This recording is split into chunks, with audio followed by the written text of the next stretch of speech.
You're listening to the Jam Price Show, all about movies. And today, my guest is editor Gabriel Fleming. And we're going to be talking about this really fun, exciting new movie entitled National Champions. And it stars the incomparable J.K. Simmons and Uzo Aduba. And it's a fun ride. Very interesting, fun movie. So, Gabriel, welcome to the show. Thank you. Thank you for having me. It's good to have you here. And why don't you tell our audience a little bit about what National Champions is all about? So National Champions is Stephan James plays a superstar football quarterback, a college football quarterback. And right before the national championship game, he decides to boycott the game, protesting for fair treatment and compensation for college football players, which is it's a fictional story and all the characters are fictional, but it's a very real world situation where it's an $18 billion a year industry where none of the players are allowed to be paid. And not only that, they are very, very few of them go on to be professional football players. So after they leave college, they often have lifelong injuries from this very dangerous sport that they get no health coverage for.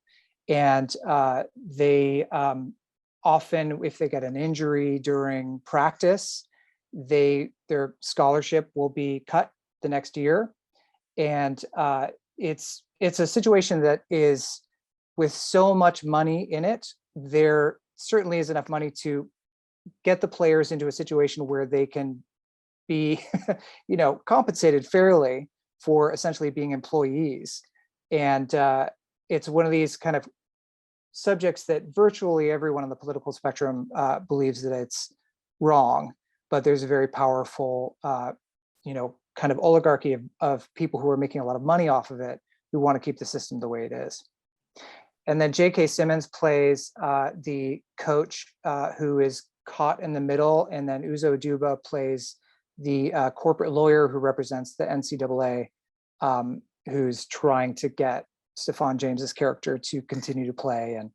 And takes place over 3 days in a hotel room in New Orleans. Yeah. Yeah, many hotel rooms. Many hotel rooms, yes. Yeah. In New Orleans. Right. Okay, so let's talk. It's a very exciting thrill ride, and you don't know what's going to happen. And and right to the very end, you may think what may happen, but it keeps you guessing, and that's what I love about this movie. Let's talk about the opening scene, the beginning, because that is really a very impactful, fast-paced. It gives you the excitement right at the beginning. It sort of sets the tone for the rest of the movie. So to talk about editing that, because that was such a pivotal key part of this movie. Yeah. So that scene was interesting in that it was not part of the original script. And it was something that, as we were going through the film, and this film is shot almost entirely in hotel rooms, almost entirely in the same hotel. So it has a little bit of a kind of a sameness that we were trying to fight. And that it also has a smallness that we wanted to show how big the world of college football is. It is such a big industry and it has so much media attention. So we were in the editing process in the director's cut, which is the period after film production finishes. And we realized that we needed something to establish the world of college football, which is something that I don't really know much about. I'm not a football fan at all. Oh, wow. That's got to be interesting then, editing a movie about football, but we'll go back to that. I know, exactly. But so we realized we needed something to start it off and to show the grand scale of this world. And we said, okay, what have we got? We've got a number of prominent sports journalists who are really interested in being involved in the film. So Rick Romanois and I came up with like a little bit of an outline for a script in a way that they could introduce the characters, introduce the world, and then had them, because in the time of COVID, these journalists all have, media setups in their own homes that they shoot from. So had them all shoot. This is Taylor Rooks and Michael Smith and Michael Hawley and Nick Wright. They all shot in their own words, kind of an explanation of the characters and the story and of the world. And then we cut it together and had to go out and find stock footage and B-roll and whatever little bits and bobs had been shot during the film that we could use to tell this story, and make something that we wanted to make it like a sports center montage. So if you watch sports television, there's a lot of these like very flashy sequences. So we wanted to make one of those to introduce the film. And it was something that really just came together at the very end, because it wasn't shot during production. It was something that we had to make up entirely in post, which happens every once in a while. And it's a challenge, and it's also fun, to make something from scratch like that. Mm-hmm. But yeah, it really does such a good job of just telling you where you are and what it is, and then setting the stage for the film. And it truly does, and it's surprising that wasn't part of it to begin with. So, and as I said, it's such a key element to setting the tone of this. That's the thing about the editing process, right? Is they say that part is the time where the final script is written is during the edit, and that's so often you're discovering as it's coming together something that needs to be. You need to go reshoot something, or something that you just need to kind of come up with whole cloth. I did a movie called Blind Spotting where we had a lot the same thing. It was after production, and we kind of realized that we needed to introduce the city of Oakland. And that was another situation where we just were like, well, let's do an opening montage. So this is becoming a little bit of a pattern for me, these post-production montages. Yeah. So this is the third film you've done with Rick Romanois, and so you've collaborated now. So do you have a shorthand that you've developed after 3 films? Yeah, for sure. I mean, I think after just one film, you really get to that understanding what the director's looking for, and what their habits are in shooting, and how that footage, when it's coming in, translates into what they're interested in, how seeing it cut. And this was a film for us where it was a COVID film, right? So we had done 2 action films starring Gerard Butler, which are very, very different from this film. And there was another film that got kind of put on the side burner because of COVID. And then this was something that could be easily shot in a fully quarantined hotel room. The cast and crew lived in the same hotel where they shot the film. And it was a little bit of a blessing in disguise to be able to do something that was so purely drama and get away from action a little bit. But one of the things that Rick wanted to do, and I think you feel it in the film, is take some of that thriller sensibility that we had from these action films and introduce it into this drama, so that you did have that sense of just being on the edge of your seat throughout the film, and keeping the pace at a proper place where you're still feeling everything you need to feel in a drama, but just like not being able to, just like can't look away. So we were bringing that from it, which was a good shorthand that Rick and I had to be able to know how to explore that from the thrillers that we've done. How hands-on is Rick in the editing process with you?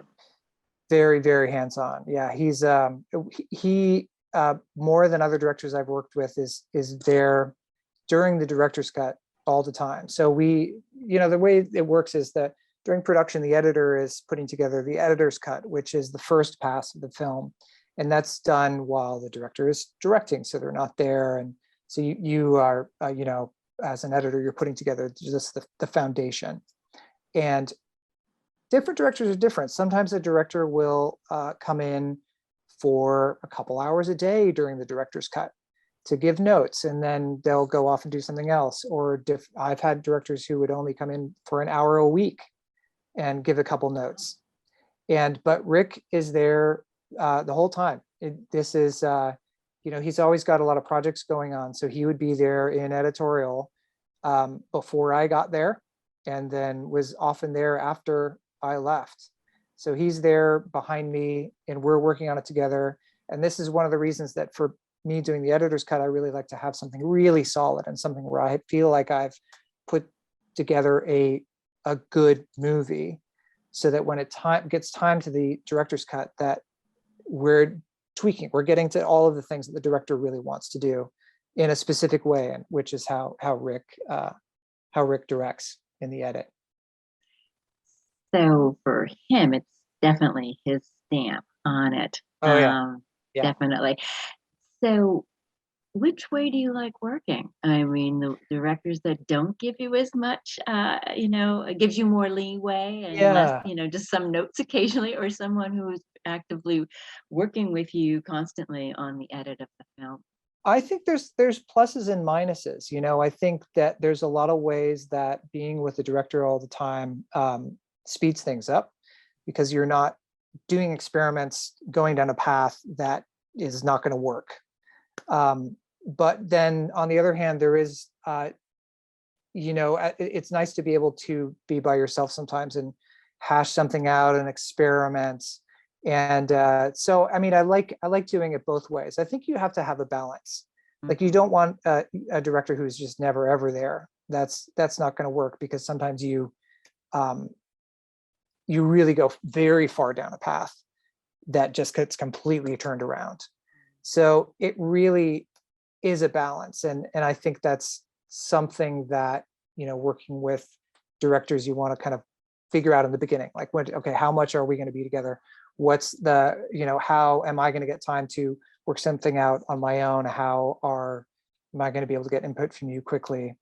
All of these things that you kind of come across as ways of, working in feature films, because television is different, very different.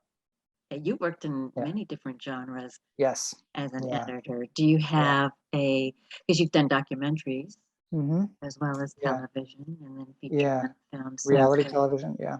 So what do you have a preference?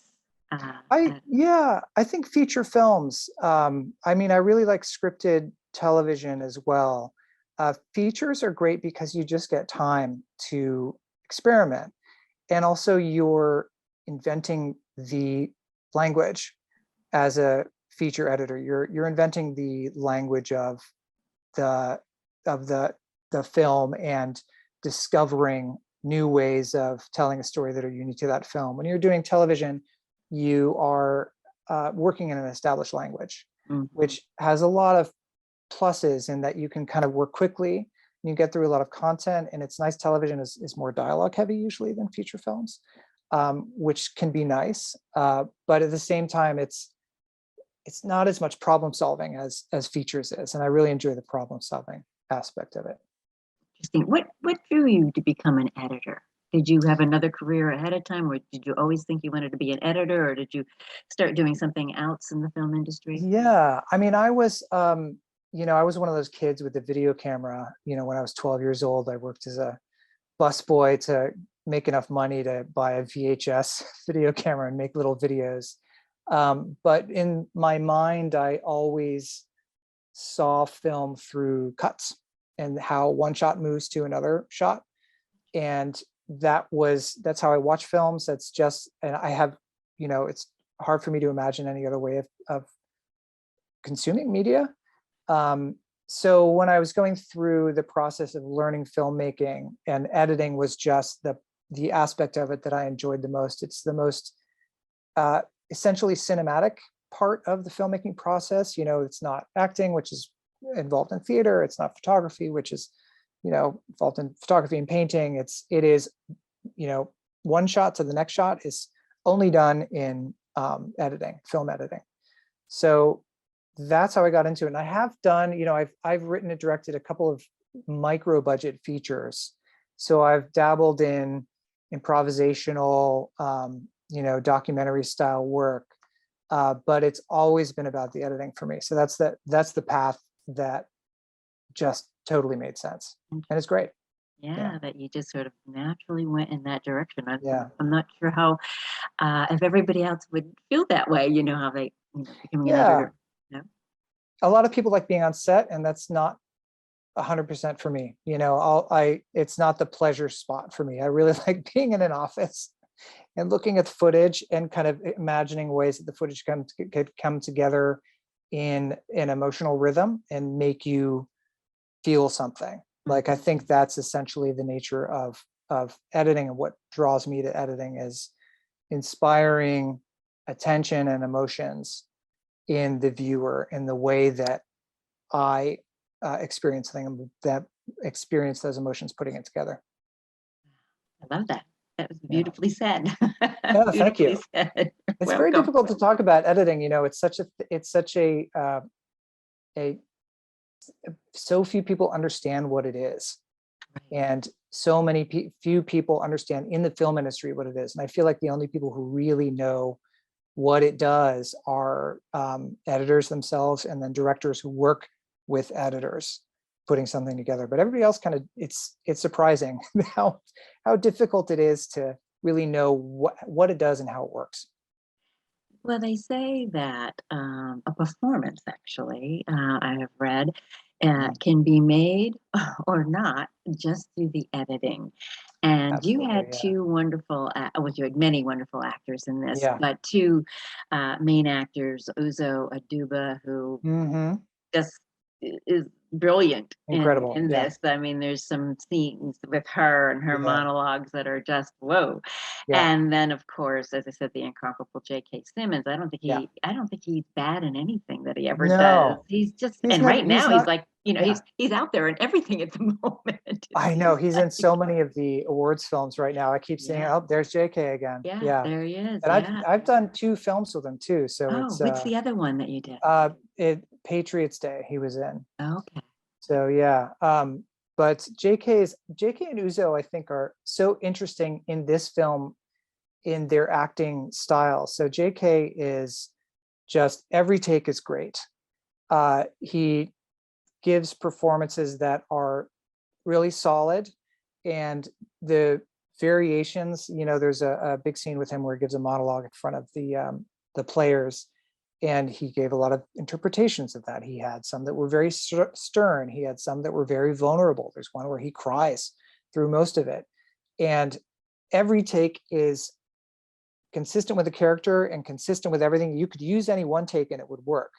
And then the pleasure with him is building a thread using the different shades that he'll throw onto the lines, and these subtle improvisations he'll do, which he improvises quite a bit.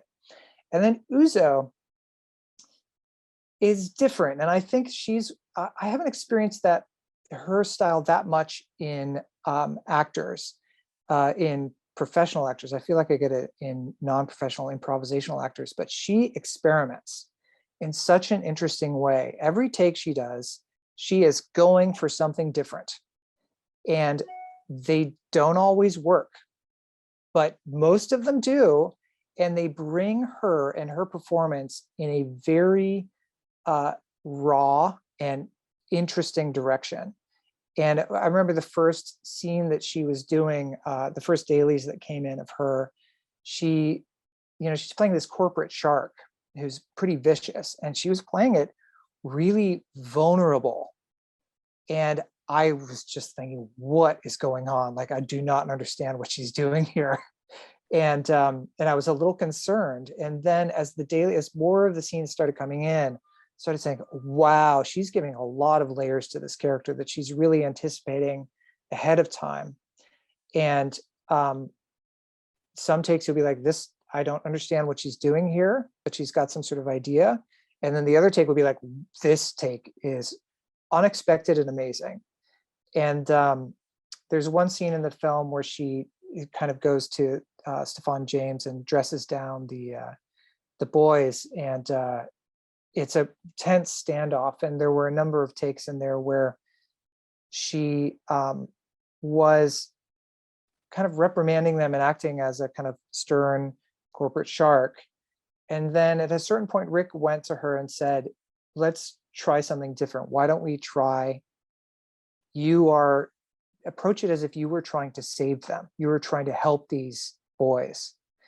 And then she said, okay. And then gave this incredible, very vulnerable, very emotional performance that completely recontextualizes the controversy of how players are treated, because she's saying the other side in a way that's so convincing emotionally that you kind of, you don't know what to think for a little while.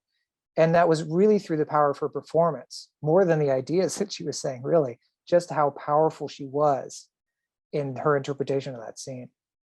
Yeah, it is. It's a showstopper, actually. It is. Yeah. It stands out in the film, and Yeah. she's absolutely wonderful in it. How difficult, if you have some scenes by an actor and they're equally wonderful, Yeah. how do you make the decision which one to choose and which way to go? Because it sounded like, she did it several different ways, or she continues to do things several different ways, and it's like, okay, so which way do we want to go with this? If this actor is choosing these different ways of their character, how do you decide, which one to finally put in the final edit? I think it's looking at dailies and deciding which takes to choose and how to assemble them is more it's turning off your logical criticalness and listening to the little emotional tugs you'll get from the different moments. And you have to quiet your analysis and just listen to what you're feeling. And then you have to remember those moments, that how you're feeling those moments at the time, and kind of save them in a way, and then put them into a flow. And then you just kind of are constantly listening for, listening to your heart and what's making you feel something. And I so often will just, there will be a performance or something, or a way that a cut goes together that'll like give me a little like tear or something like that. And then I'll go, okay, that's it. All right, we're going to use that sequence and we're going to build around it, and then try to remember that happened, because it doesn't happen every time. You watch a scene 300 times as you're putting it together, and you're not going to have the same reaction every time. You have to kind of remember how you felt the first time. And that's ultimately, I think, true with most editing. With comedy, you have to remember what made you laugh the first time. With action, you have to remember like what stunt made you go, what take of a stunt made you go, oh, and you have to kind of like trust that instinct, because so much of editing is analytical and logical. I think a lot of us come to it from this idea that we want to put together this puzzle in the way that most makes sense. But what you really have to do is you have to use that tool, but then also trust the emotions that you're feeling, listen to those primarily over the logic. What a beautiful way to describe your process and how you do what you do, and you do it so well. We only have like a brief moment or two. Yeah. Tell me what you're working on next. Do you have another project that you're working on? I'm not working on something. I've got a couple of things that haven't quite been greenlit yet, so I can't quite talk about them, but I'm excited about them. You are excited about them? Yeah, I am. But I can't talk about them yet. But We'll get you back on the show to talk about them once they come out. Exactly. Okay. Yeah, that would be great. Yeah, love that. Good. Well, it's nice to have a little break anyhow. Yeah, I know. I'm looking forward to the break. It's been, National Champions was quick. We were put that together fairly quickly, and it was pretty intense. So it's nice to be able to have these moments where you can breathe a little bit. Right. Exactly. I think we all need those two to recharge the batteries and refresh. Yeah. Well, Gabriel, thank you so much for being on the show. It's been a pleasure. Thanks for having me. Yes. Definitely a pleasure having you on the show. So thank you. Thanks, Jan. Thank you. Yeah. If you have missed any of the Jan Price shows all about movies, please go to my website, thejanpriceshow.com, synopsis.com, where all the shows are archived, or wherever you listen to your favorite podcast. The iHeart Podcast Network, Apple Podcasts, Spotify, you name it, we are there. And remember to rate the Jam Price Show when you go to any of the places that you like to listen to your podcast. Also, go to our YouTube channel and subscribe and like our YouTube channel, and follow us on Twitter and Instagram at the Jam Price Show. Thank you all for listening.